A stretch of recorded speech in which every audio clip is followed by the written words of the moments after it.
This is an update to the S&P 500 futures daily chart here. Got this primary trend line off the April 2020 highs. I had mentioned a break above the trend line would be bullish, and if you're bullish, this would be your buy zone. This is the inflection point we had. It looked like we had a mini reaction at first, came back and broke above that 200-day moving average. Very next day we were rejected, and then we whipsawed back up again on Thursday, and today we broke out those highs.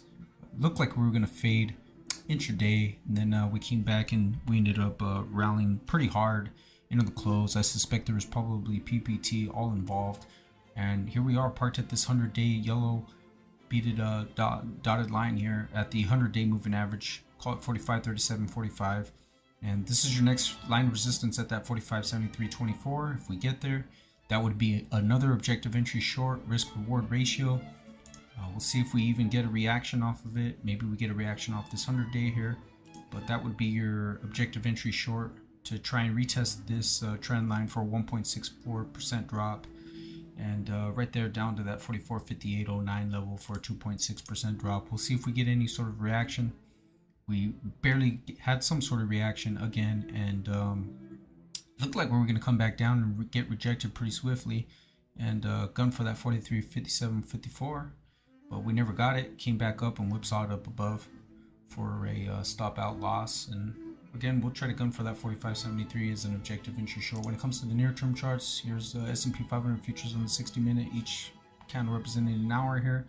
And we're in a rising falling wedge with divergences that have only continued to get larger here.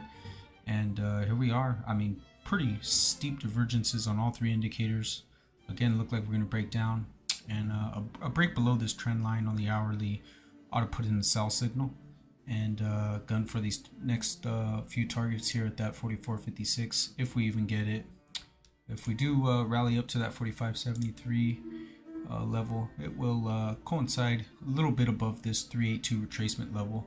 So again, that'd be perfect. I like to see rising wedges, if not negative and bearish divergences in the near term indicators right at resistance. Doesn't get better than that as far as it being more calculated and giving you more evidence to make a conviction trade here. But if we do get anything, it's 1.87% off that. We'll call it 45.73. I'll do this 45.73 off the daily, which would steepen the divergent high here too as well. Huge divergent high we have, and again, like I like to see these bearish patterns play out right near resistance.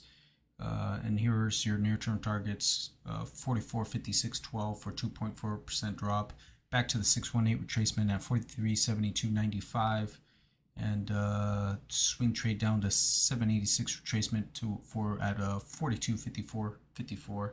for a 6.8% drop. So we'll see if anything happens as far as this wedge pattern goes, and 45.73, I can all but guarantee traders will be looking at that level.